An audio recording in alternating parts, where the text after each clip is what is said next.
Assalamualaikum warahmatullahi wabarakatuh.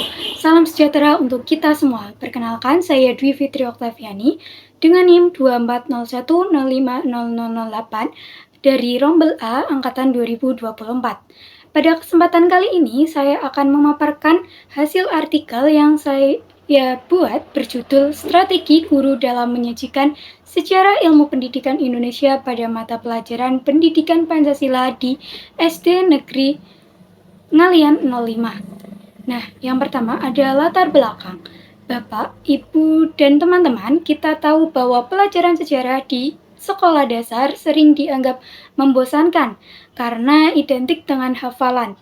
Padahal, sejarah seharusnya bisa menjadikan media untuk menanamkan nilai moral dan kebangsaan pada siswa-siswanya. Oleh karena itu, guru memerlukan strategi yang kreatif agar pembelajaran sejarah menjadi lebih bermakna, kontekstual, dan menyenangkan. Pada artikel yang saya lakukan, saya membahas tentang bagaimana guru di Sekolah Dasar Negeri Ngalian 05 menyajikan sejarah ilmu pendidikan Indonesia dalam pelajaran pendidikan Pancasila. Lalu yang selanjutnya ada tujuan penelitian.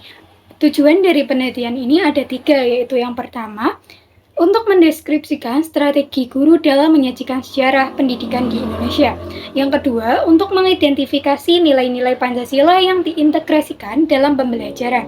Dan yang ketiga, untuk mengetahui kendala serta upaya guru dalam menerapkan strategi tersebut. Metode penelitian. Penelitian ini menggunakan pendekatan kualitatif deskriptif dengan desain studi kasus tunggal. Subjek utama dalam penelitian ini adalah Ibu Maya Hepicasari, SPD, guru kelas di Sekolah Dasar Negeri Ngalian 05. Lalu, data dikumpulkan melalui wawancara mendalam dan juga dokumentasi.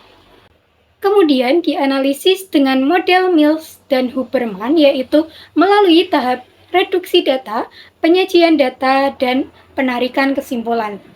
Strategi pembelajaran berdasarkan penelitian yang dilakukan, Ibu Maya menggunakan pendekatan naratif reflektif, yaitu penyampaian materi sejarah melalui cerita perjuangan tokoh pendidikan seperti Ki Hajar Dewantoro. Beliau mengaitkan nilai-nilai perjuangan tokoh dengan kehidupan nyata siswa, misalnya disiplin, tanggung jawab, dan semangat belajar untuk mereka. Metode yang digunakan adalah bercerita dan kontekstual teaching and learning atau CTL dengan menggunakan bantuan media sederhana seperti gambar, peta sejarah, dan video digital ringan dari YouTube. Strategi ini membuat siswa bisa lebih mudah memahami sejarah karena terasa dekat dengan pengalaman mereka. Lalu ada nilai-nilai Pancasila. Dalam pembelajaran, guru menanamkan beberapa nilai utama Pancasila, yaitu keteladanan dengan meniru semangat tokoh nasional. Lalu ada tanggung jawab melalui kebiasaan disiplin di kelas, gotong royong lewat kerja kelompok dan kolaborasi, dan kemandirian belajar sesuai dengan semangat Tutwuri Handayani. Semua nilai tersebut sejalan dengan dimensi profil pelajar Pancasila seperti beriman, mandiri, bernalar kritis, dan kreatif. Nah, di sini sekolah perlu mendukung guru dengan pelatihan literasi digital dan juga media lokal. Dengan demikian, sekolah bisa mengembangkan strategi-strategi tersebut. Dan juga pemerintah pendidikan sebaiknya memperkuat program pembinaan karakter berbasis sejarah nasional.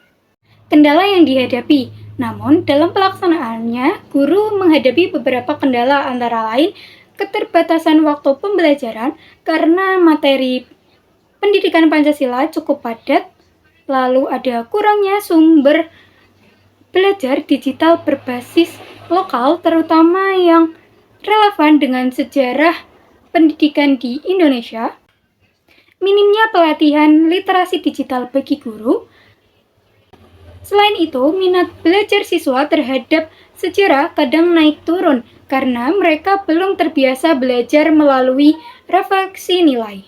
Supaya mengatasi kendala, untuk mengatasi hal tersebut, Ibu Maya berinisiatif membuat media pembelajaran sederhana dari bahan bekas atau gambar digital. Beliau juga berkolaborasi dengan guru lain untuk menyusun bahan ajar tentang tokoh-tokoh pendidikan di Semarang. Selain di kelas, nilai sejarah juga diintegrasikan dalam kegiatan sekolah seperti literasi pagi, upacara bendera, dan juga hari inspirasi tokoh nasional. Dengan cara ini, pembelajaran sejarah tidak hanya terjadi di ruang kelas, tetapi juga di kehidupan sekolah sehari-hari.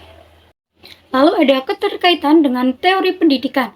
Strategi yang diterapkan guru sangat relevan dengan beberapa teori pendidikan. Pertama, filosofi Ki Hajar Dewantara dengan konsep ing ngarsa sung tulodo ing madya mangunkarsa tuturi handayani. Yang kedua ada teori konstruktivisme Vygotsky bahwa pengetahuan dibangun melalui pengalaman sosial dan refleksi pribadi. Lalu yang ketiga ada transformative learning dari Mezirow yang menekankan pentingnya refleksi untuk mengubah cara berpikir siswa. Dan yang keempat, ada pembelajaran ini mendukung kompetensi abad 21, seperti berpikir kritis, kolaborasi, komunikasi, dan juga kreatif. Lalu ada implikasi penelitian. Dari hasil penelitian ini, terdapat beberapa implikasi penting, yaitu yang pertama ada guru perlu memperluas peran sebagai fasilitator nilai dan moral, bukan hanya sebagai pengajar. Lalu yang kedua ada sekolah perlu mendukung guru dengan pelatihan literasi digital dan media lokal. Yang ketiga, pemerintah dan lembaga pendidikan sebaiknya memperkuat program pembinaan karakter berbasis sejarah nasional. Nah, dengan demikian pembelajaran sejarah menjadi sarana membentuk jati diri bangsa, bukan hanya sekedar hafalan. Nah, yang terakhir ada kesimpulan. Sebagai penutup, dapat disimpulkan bahwa strategi guru di Sekolah Dasar Negeri Ngalian 05 menekankan pendekatan naratif reflektif dan CTL yang mengaitkan kisah tokoh pendidikan dengan nilai-nilai Pancasila. Strategi ini membuat pembelajaran sejarah lebih hidup, bermakna, dan juga berkarakter. Guru tidak hanya mengajar fakta, tetapi juga membimbing siswa menjadi pribadi yang beriman, mandiri, dan cinta tanah air. Dengan demikian, pembelajaran sejarah dapat menjadi praktik baik untuk mewujudkan semangat kurikulum merdeka di sekolah dasar. Demikian yang dapat saya sampaikan, kurang lebihnya mohon maaf. Wassalamualaikum warahmatullahi wabarakatuh.